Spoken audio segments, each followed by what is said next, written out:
SEO This Week, episode number 47. Hey everyone, Clinton here, and I'd like to welcome you. 47. We're a day late today, or this week.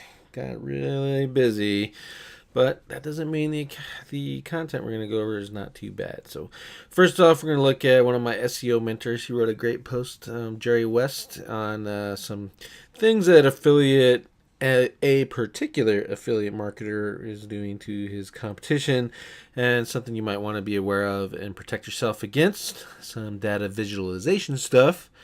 If you ever get the urge to go into business intelligence, God, I don't know why you'd want to, because it's so complicated.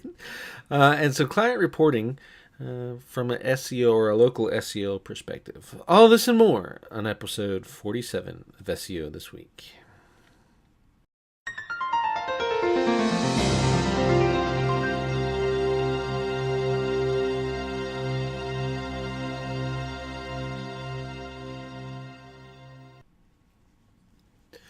All right, so here we go. Without further ado, I'm going to start off with Jerry West post. It's jerrywest.com, and the title is "What an Unethical Hacker with No Remorse Taught Me About Building Trust in the SEO Market." That's pretty interesting. He goes into the story how he met the guy, where he's been trying to get a hold of him, and then basically what they're doing. So the short version is they set up some dummy SEO companies claiming to be SEOs, and they went around to their competition, i.e., they found they were an affiliate of a product. They found the competition that was competing with them in the search engines, and they claimed to be a SEO agency. And then they got access to the sites because the competitors hired them to do SEO. And then what they did after that is they uploaded a footprint that Google had already identified as belonging to bad sites. So they essentially said, "Hey, look, Google, these sites are the bad sites that are part of this network that you are against." And in turn, Google de-indexed and then banned their entire domains. And then they just left. They disappeared. This is, I think, I don't want to, target specific individuals, but frankly, this is kind of the dark side of the SEO industry. I think with any industry, whether it be real estate, SEO, auto sales, whatever you want, any industry that there's a high demand for and a high level of competition, simply because there's a high return on investment from the process of SEO and from selling and doing SEO for other people. It tends to, pardon the language, but it tends to collect assholes. And this is just kind of an example of what you could be up against from a business owner's perspective. And this doesn't mean all SEOs are bad. Obviously, it's not the case. And a lot of the people that are trying to do SEO are doing the same thing as you are, trying to run a business. They found a business model that works for them, that they enjoy, just like you did with your business. And so you just have to be careful with some bad characters that are going along here.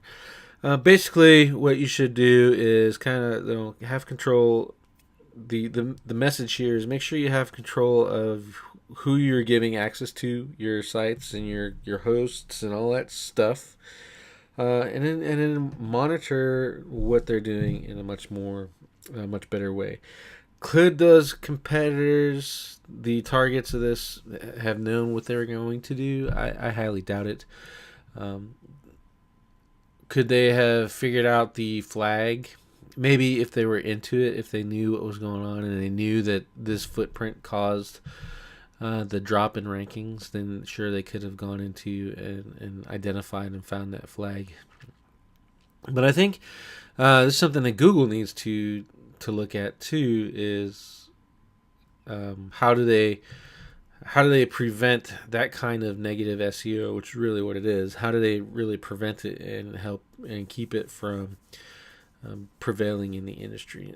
Billions and billions of websites, and billions of dollars in search engine advertising. Google's not really set out and defined to care about you and your business. On it, it's just no way around it. No matter how much they talk to you like they care about you and they want you to succeed, really they don't. They want you to spend money and they want you to use a search engine so they can earn more money. So negative SEO and this kind of stuff kind of goes along with that too. So you just got to be careful. As you get through here, after that kind of horrifying story, you can learn a little bit about pay-per-click and how you should be doing both, not just relying solely on SEO anymore. Not because SEO is harder, it's just that for right now, Google has placed a significant amount of the landscape on page 1 into paid ads. What I think is going to happen here is the users are going to get pissed, and they're going to start going to page 2. If you remember that click-through rate study done by the internet marketing guys, I think it was last week we went over that, maybe the week before, but basically you see the increase in traffic that the page 2 people were getting. Remember, it used to be where's the best place to hide a dead body is page 2 of Google. Well, I think that's changing. And I think it's changing because Google is putting too many ads in front of the local market. So if I search for plumbers in Dallas, I want to find plumbers in Dallas. I don't want to have to go through Angie's List, Home Advisor, Yelp, and all those other directories in order to do that. I want a plumber in Dallas who's near me. And what I'm going to do is I'm going to go to page 2 and look for that. Maps is there, but they're changing that up too so that you have to essentially pay to play with that Google Home Services thing going on. And those are really going to affect those service area businesses are really going to see the crunch in that. They're going to have to pay to play to rank service area businesses. And frankly, that's coming from some people who are, it's a very competitive market. Those guys make a lot of money. Their return on investment is significant, but they are also based on volume. So it's really competitive for the SEO space because the calls come in, they get the thing, do the job, make the profit, go to the next one, come in, do the rinse and repeat, right? And those kind of businesses are really hit up with spam. So Google's answer for it is, well, if you're running a service area business, we don't care if you're legit or not. You're going to have to go through us. We're going to set up these home style ads for you, and we're going to do what Home Advisor, Angie's List, and all those other ones are, and we're going to quote unquote vet you before we allow you to pay us to show your business. So that's where pay-per-click comes in. You're going to need to be able to take advantage of that. You need to do it at the lowest amount cost possible for your clients. So it's time to start learning PPC. Also, you can use PPC to do keyword research. We talked about that ad nauseum before. I'm not going to go over that too much anymore in here. And you can track conversions and some other stuff. So it's a really good post. It's kind of long. It's probably the longest one of this week. However, ultimately, it's the best one. That's why it's first. Next, to go to Moz or Whiteboard Friday from Rand is the perfect blog post length and publishing frequency is bullshit, according to Rand.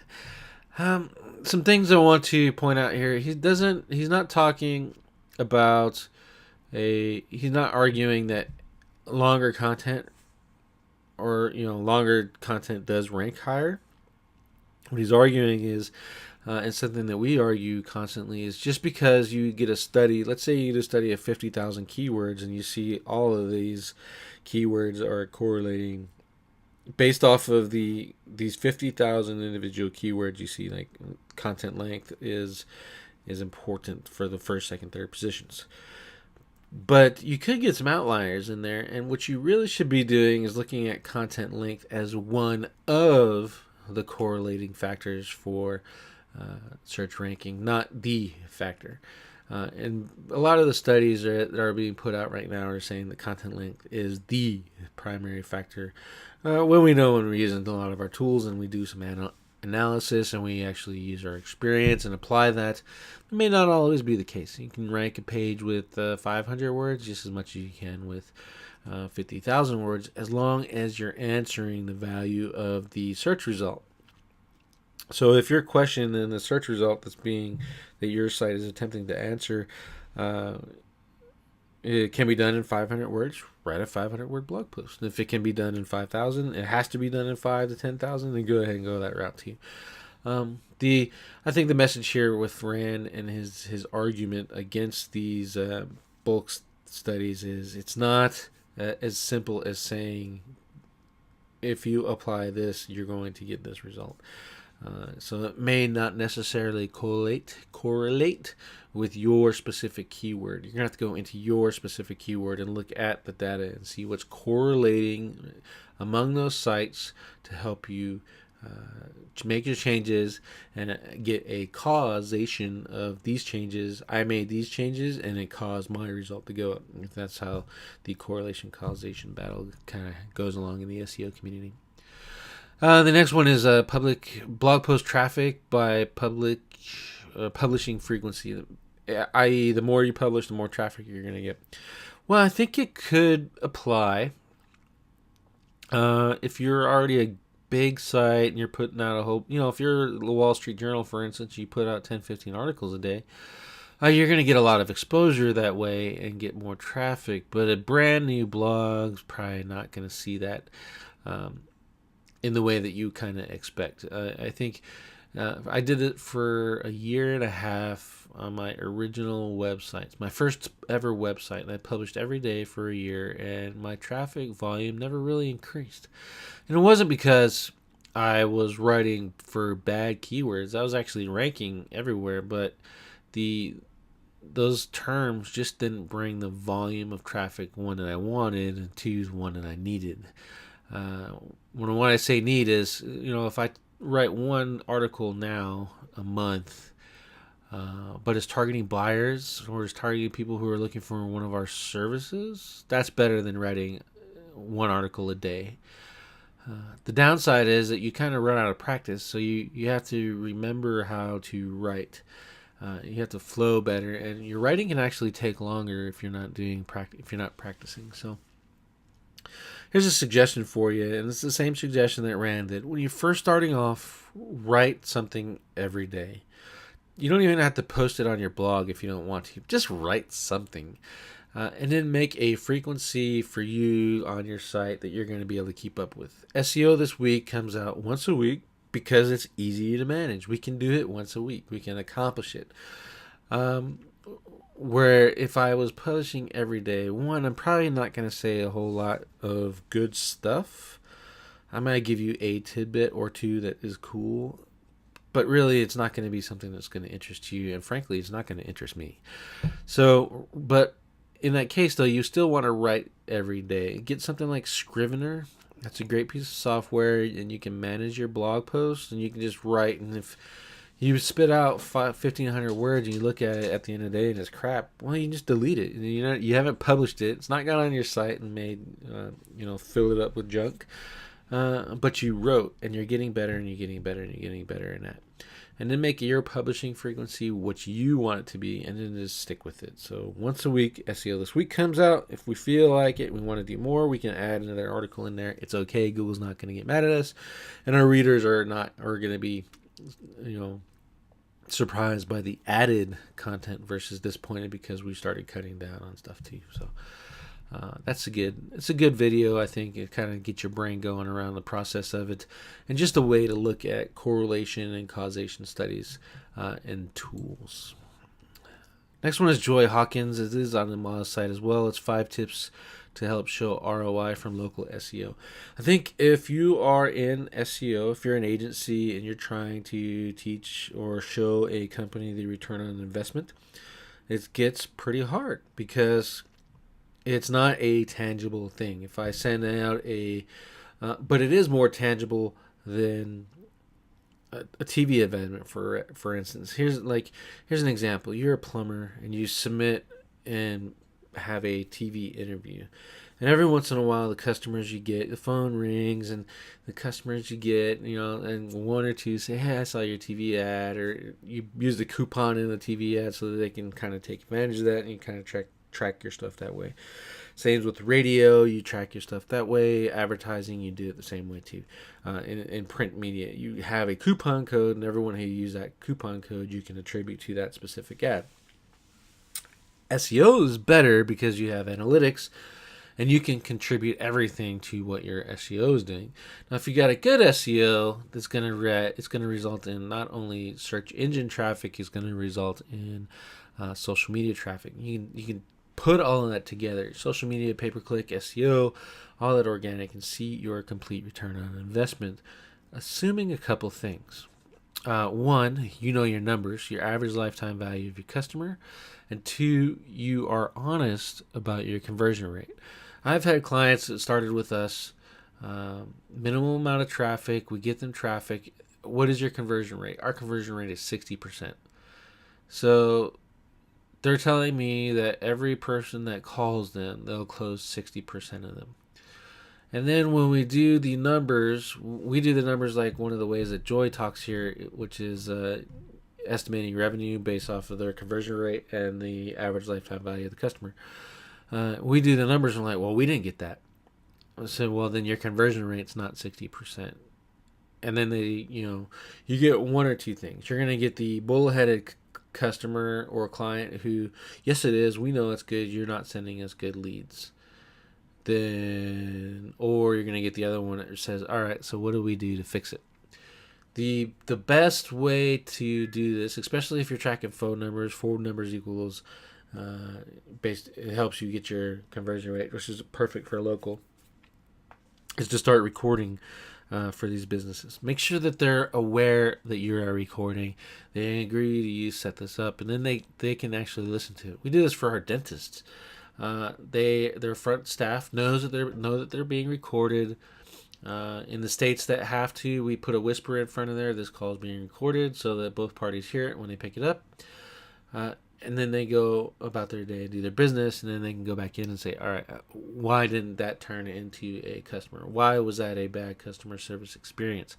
Why was that a great customer service experience? How can we get better?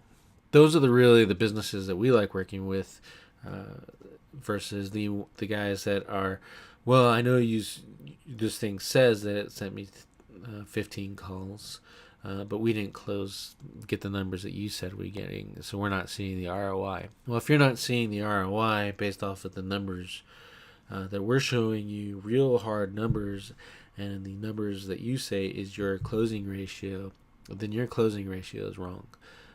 And that's a significant indicator. It'll help you as a agency or a business owner. You know where to look. So good article. There's some other things in there, but I think that's probably the key takeaway for me. There's some other reporting stuff in there. It's based off of what your client's level of understanding of analytics is, rank tracking, how deep they want to get into it, all that other stuff. You can go as simple as complex as you want, as the client can understand, in my opinion. The next one is a search engine land. This one, the only reason I put this one in here because it was utterly shockingly surprising that people are just now considering this. It has to be at least a year ago that Google said, hey, we want everyone to be on HTTPS. We're going to reward you for it. Go to it. And then not too long after they said, hey, we're gonna start showing that the sites are not secure, or we'll send a warning message in Chrome. Firefox followed right off along the bat. I think Safari's doing it too. I haven't used that in a while. But all of a sudden, because they put it in the webmaster's messages, now SEOs are considering it important. And personally, to me, I think that's garbage. If you have an SEO and they just now, within the last week, addressed this with you because it showed up in your webmaster tools, and you had to either ask them about it, they couldn't hide it fast enough, then you should probably be looking for another SEO, honestly, or another webmaster, because this is basic stuff that Google has been, they've been telling us, they've given us the heads up, they made the changes in Chrome already. This is not something new. put your site on HTTPS, especially if you're doing forms. If you're not collecting forms, do you really, and you're only doing information stuff, is it really matter? Probably not. Will it be a ranking factor soon? Who knows? The adoption of HTTPS by sites worldwide is somewhere around 17%, I think was the last numbers that I saw. But if you're collecting forms, you're doing payment stuff, you're collecting client information, you're collecting patient information, that kind of personal data, and you as a business owner have the responsibility to switch to HTTPS. It's free, for crying out loud. There's no reason why it shouldn't be done, and your SEOs should know that. And if they haven't done that, and they haven't approached you with that, then it's time to find a new SEO agency. That's my opinion on that. And if you got an in-house SEO, then it's time to get them trained up a little bit better and exposed to some of the get them to listen to SEO This Week, make it mandatory or something, so they can get up to date on information that's being passed out. We'll go back to mods here real quick. Is the SEO above the funnel, getting more traffic when you can't rank any higher? I want to add, maybe not the, I think it's SEO. It's an SEO site. That's why it's in the SEO in the title. But frankly, this is something, it's all about expanding your horizons, using different tools to market. Don't rely just on SEO. If you're in a small community and you've already ranked for number one for all of your stuff, and you're just maintaining your SEO, that's what you're paying your SEO to do, and your traffic is plateaued, then it's time to look beyond that, especially if you want to grow your business. Now, you want to, obviously you can go into sub niches or macro niches, based on what you're doing. You go into making changes on your site and kind of get some new people, that'll increase it, and then stir up some social media awareness, basically is what it's talking about here. Really, all this post is a lot of examples, but I think it's really good just to hear that you can't solely rely on the search engines for traffic. You have to look at social media, you have to look at sister sites, you have to look at what other people are doing to gain attention, gain exposure, to increase your website traffic, and I hate using the word, but a holistic SEO approach, which involves multiple streams of traffic, all converting. That way, if one drops, then you got the other ones to pick up the slack for you. Next, we get into the SEM Rush. Their blog is 40 Technical Seo Mistakes. This is based off of, if you don't know SEM Rush, they also have a site audit tool. And basically what they did is it kind of collected all that information in their audit and came up with, said, these are the 40 things that you guys are doing technically wrong, above average. I think it's pretty good, kind of accurate. I will say that some of the tool gives me errors that aren't errors. Like, I know I did that on purpose. It's not an error, and you can't shut it off. You can't tell the tool, hey, ignore this. It just calls you. It says you have an error, which is, it might not be the case because you intentionally did it. Some things here, like external links with a no-follow attribute is like they're calling that an error. It says broken internal links too, but the way this is reading is external links with a no-follow attribute is an error, and it's not. Especially if you're following standard guidelines. Let's say someone reaches out to you and says, I want a link, then you make a no-follow. Especially if you're paid for it. If it's not a sponsor link and you're linking to it, then leave it do follow. If you're, if you want to. But typically, most people no follow external links. That's not an error, and why the tool would be marking that as an error, such as that's beyond me. Temporary redirects, that's standard industry practice. Again, that's not an error either, as long as it's temporary. But if you do it permanently and you're using the wrong 3.0 code, then you need to correct that. So that's something to look at. Cool. Sitemaps errors, that's pretty interesting that I found, especially the 20% of the users didn't have one at all. And that needs to be taken care of really quick. Basically, what that sitemap does is allows you to tell the robots exactly what you have, so it doesn't have to hunt and peck. And maybe if it's hunting and pecking, it misses something, and the sitemap takes care of that. So you want that done. And then content, duplicate content is for local. I will say that duplicate content is not that big of a deal. It's kind of almost expected. If you're a plumber and you're servicing 10 cities, well, you're still a plumber. So obviously there's going to be some duplication between your city pages. So I think it needs to be a little bit careful with that. But the meta descriptions, duplicate or missing, a lot of people are ignoring that for whatever reason. It's a perfect opportunity to increase your click-through rate in the search results. And if you're ignoring that, then you're making a big mistake. Or if you're using duplicates. Duplicate will screw your conversions and your ranking up bigger than anything, because it's sending mixed signals to Google about which page is actually the priority, which page is the money page, and your duplicate meta descriptions kind of start off with that and mess that up. Title tags too long, 61%. I can see that basically if you're letting your site kind of optimize itself by creating its own title tags based off of the H1s, or if you're in a WordPress kind of situation where the post title can be a little bit long. I can see where that 61% is coming in. But you have to remember that a lot of the search results are kind of changing, and it used to be a set amount of characters. I think what was the number, 60, something like that. It used to be that, and now they kind of changed it up a little bit where it's based off of pixels. So you just need to kind of be aware of how your target term is showing up, where Google's cutting that off. You can actually just take a pen and pointer and 1, 2, 3, 4, 5 count the terms, count the character limits, and then you'll know. Obviously, you can't count pixels unless you have a tool to do that, but you're going to get some too long title tags. Just put your primary keyword up front and your click to your call to action closer to that front too, and then if it cuts off the brand name, it's okay. It's not going to kill you. I don't really think it's an error, in my opinion, unless it's like just egregiously long. Missing the H1 tag. Here's what I've seen lately is a lot of themes, especially in the WordPress community, are using the title tag, and then the post title they're switching to H2. And then you miss the H1 tag altogether.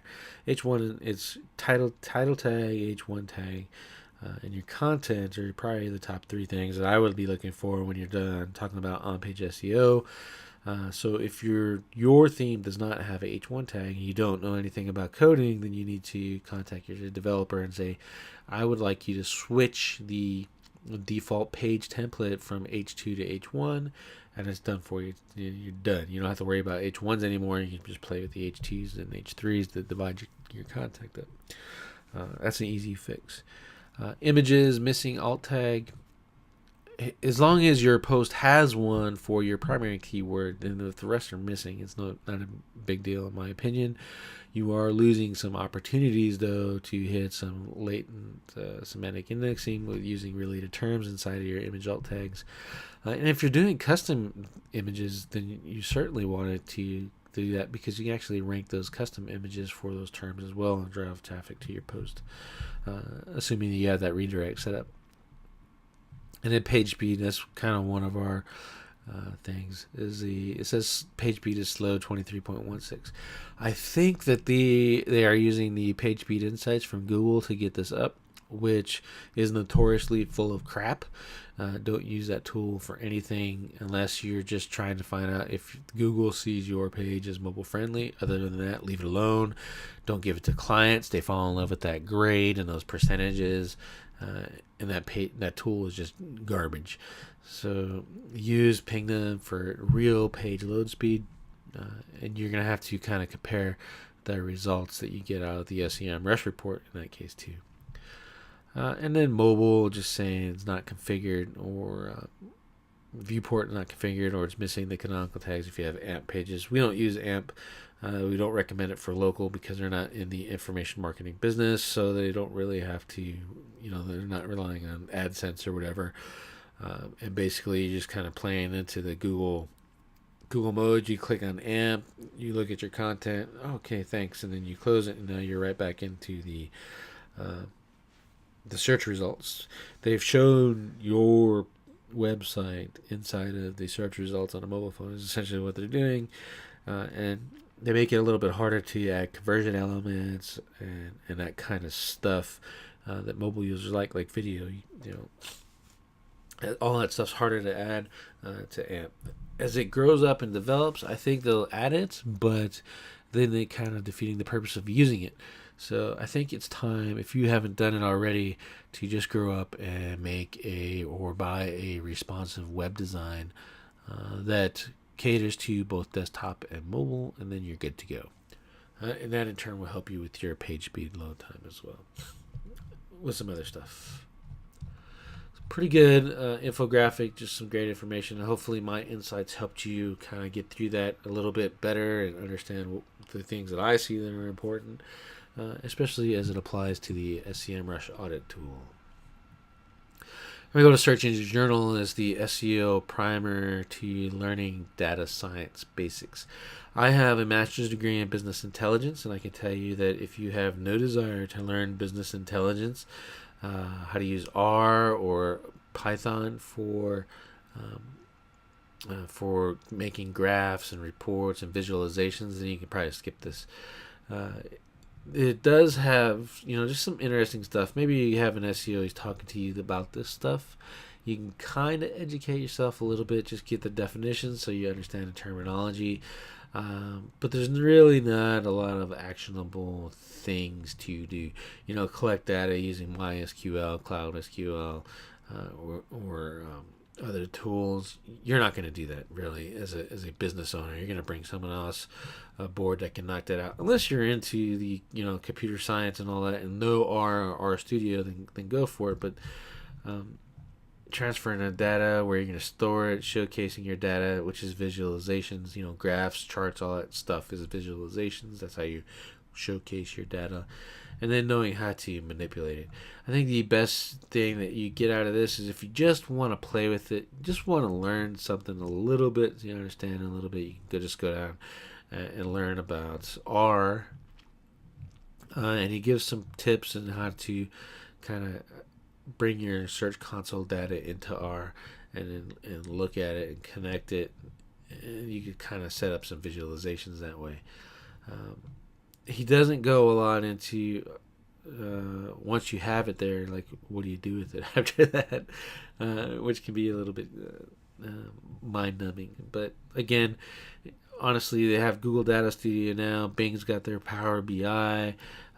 Tableau is pretty simple. You have to pay for that, though. That's a little bit more expensive.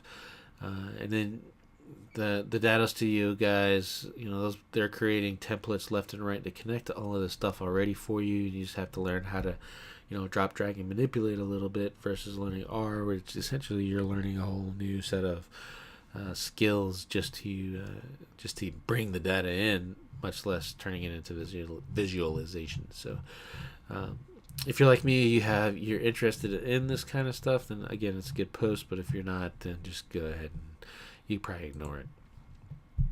And we're going to roll it up with a much more actionable use of analytics, and especially this post is written specifically for Shopify. It's the ultimate guide to Google Analytics for Shopify. Just because that's their target market, and they do a lot of e-com stuff. It's called acquireconvert.com. And basically what they do is how to connect analytics to your Shopify store, some of the data that you need to read, some insights, and especially the e-com stuff is really valuable to you Shopify guys. And if you're any kind of e-com store for that matter, how to find your conversion rates versus your sessions and all that stuff, it's all in here, and how to set it up. And then how to read it. And then the most important part, I think, is the setup. I think every one of us can probably use this, especially if you want to get some demographic information. You should probably go through and learn how to use this and turn on the e-commerce tracking, because it does the demographic stuff as well. Setting up a new view, creating reports, applying filters, all of that stuff is in here. It's very helpful. Again, if you're a Shopify person, then this is probably a not to miss um, type of post. But if you are just into any type of, and you just haven't set up analytics yet, then go through this post and it'll help you set up a whole bunch of cool stuff that analytics is doing. I have if Google Analytics Breakthrough is a book that I use. It's kind of turned into our analytic Bible.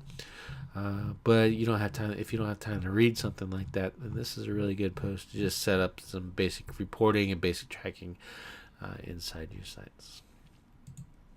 All right, that's it. Episode 47 is complete for SEO this week. We'd like to thank the people that submitted stories to us.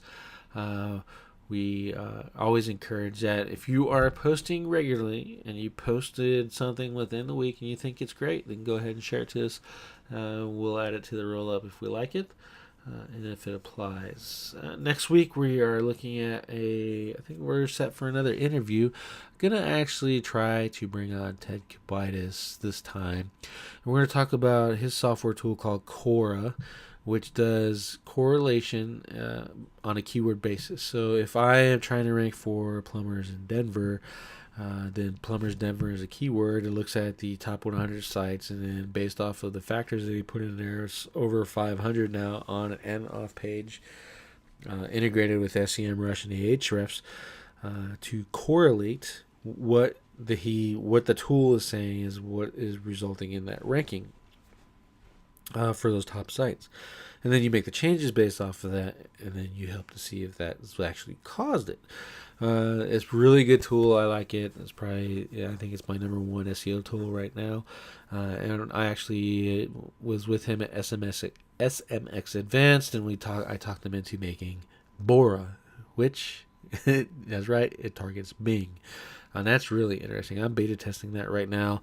And then he's got another one called HiveMind that's coming out, and that's, it's you put in your problem that you're having with your SEO, or what you're trying to solve, and then it'll spit out a checklist, a Word document, or an article based on whatever you want the settings on, and it'll spit out that information in an easily digestible format.